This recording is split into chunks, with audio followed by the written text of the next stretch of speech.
कक्षा 10वीं के सभी विद्यार्थियों, आज मैं आपको सोशल साइंस का एक बेहतरीन सा पेपर बताऊंगा। यदि इस पेपर को आप एग्जाम में जाने से पहले करके जाओगे तो 40 से 50 नंबर लेकर आओगे। मैं हर बार की तरह आपको 6 पेपर इसमें प्रोवाइड कराऊंगा।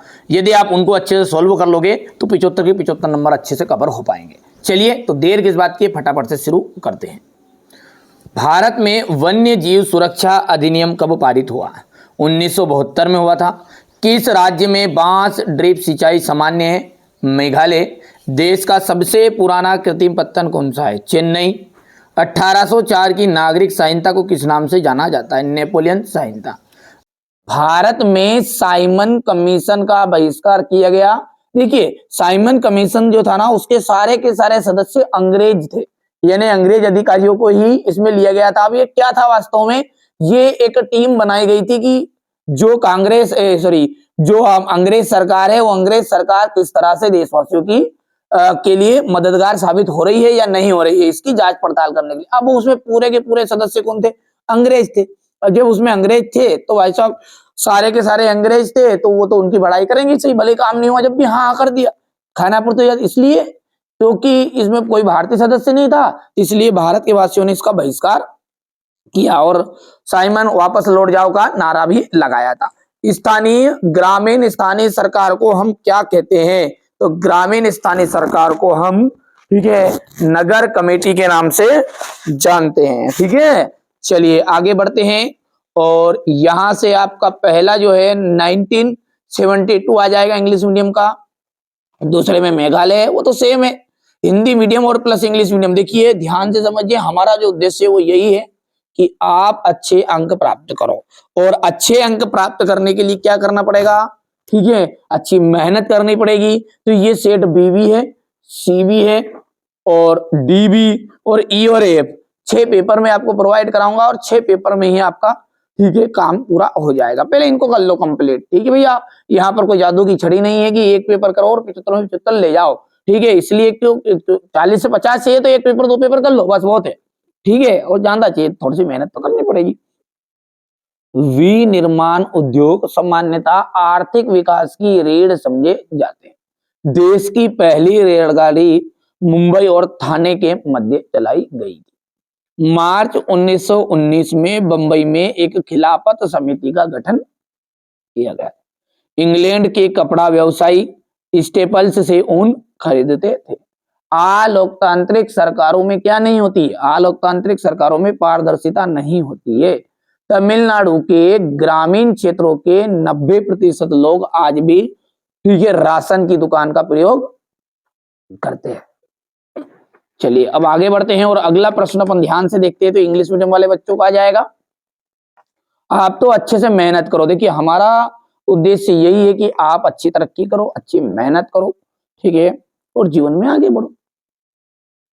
प्रथम विश्व युद्ध कब हुआ था? 1914 से 1918 के बीच। सूती कपड़ा मिल। Richard Arkwright.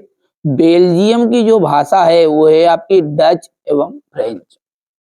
महिला साक्षरता दर दिया जाएगा 54%। और सरकार का जो बेहतर रूप है वो कहलाएगा आपका लोकतांत्रिक। सबसे बेहतर रूप क्या है? लोकतांत्रिक है। 2011 में भारत की साक्षरता दर 73% थी। अब आगे बढ़ते हैं ना। फर्स्ट वर्ल्ड वार ये 1914 से 18 तक चला था। तो ये आप थोड़ा सा देख सकते हैं। कॉटन टेक्सटाइल मिल, ठीक है, तो आप ये तो ध्यान से देखना है ना भैया। मेरा जो उद्देश्य है, मेरा लक्ष्य यही है कि आप जीवन में आगे बढ़ जाए। बस आगे बढ़ गए तो मेरा काम हो गया, समझो। ठीक है, क्योंकि मैं मेहनत किन के लिए कर रहा हूं? सिर्फ आपके लिए। सीमांत सड़क संगठन कब बनाया गया था? 1960 में। रोलेट अधिनियम कब लागू हुआ? अप्रैल 1919 में। कार्यपालिका और विधायिका द्वारा बनाए कानूनों पर अंकुश कौन रखता है? न्यायपालिका। जीडीपी में सबसे अधिक योगदान किसका है? प्रत्यक्ष क्षेत्र का है। बैंक जमा राशि के एक बड़े भाग को किसके लिए इस्तेमाल करती है? ऋण देने में। भारत में लघु उद्योग में कितने श्रमिक नियोजित है, तो 2 करोड़, ठीक है, श्रमिक नियोजित है।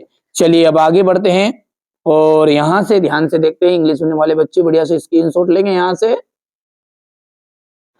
चलिए इसके बाद में आ गया आपका 2016 में भारत विश्व में चीन के बाद दूसरा तिलहन उत्पादक देश था। बिल्कुल राइट बात है। सार्वजनिक क्षेत्रों के उद्योग जैसे रिलायंस और टिस्को है, असत्य बात है। 1805 में फ्रांसीसी क्रांति हुई थी, असत्य है।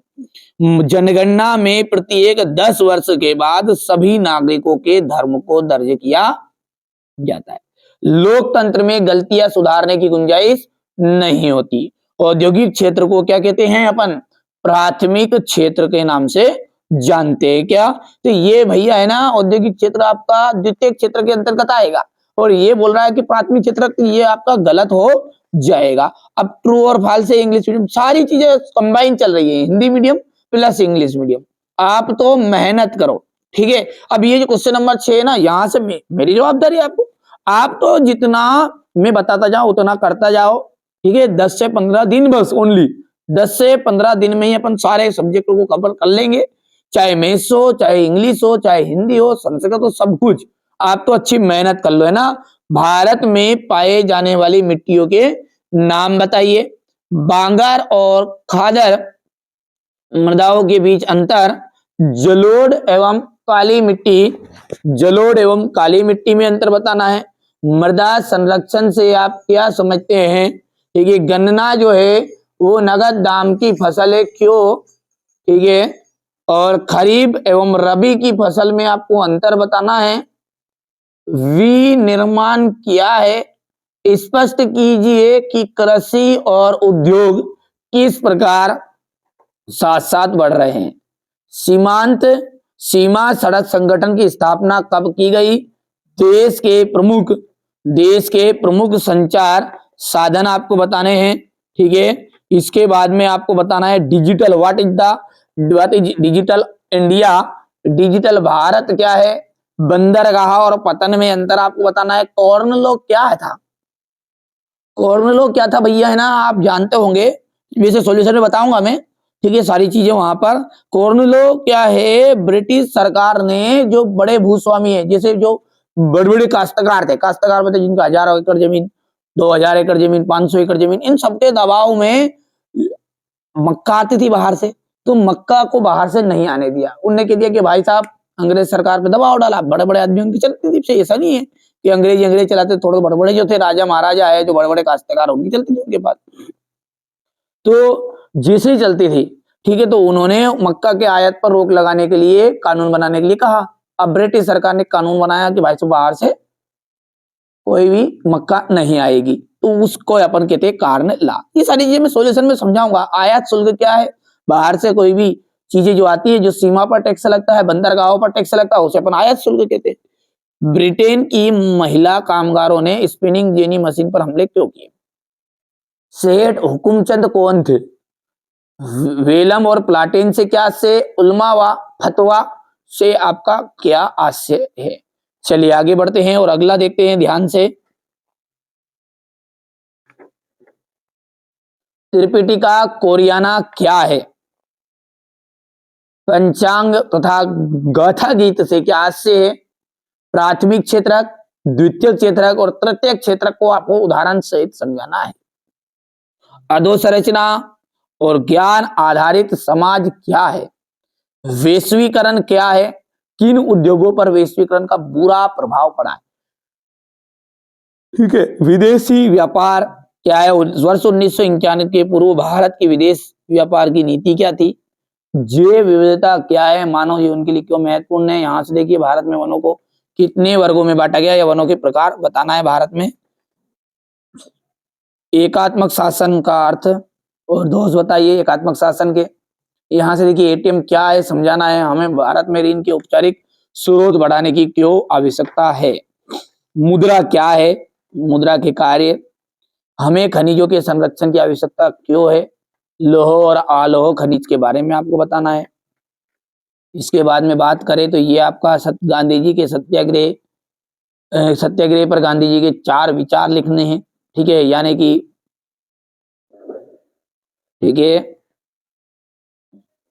गांधी जी ने और असहयोग आंदोलन को वापस लेने के फैसले क्यों लिए?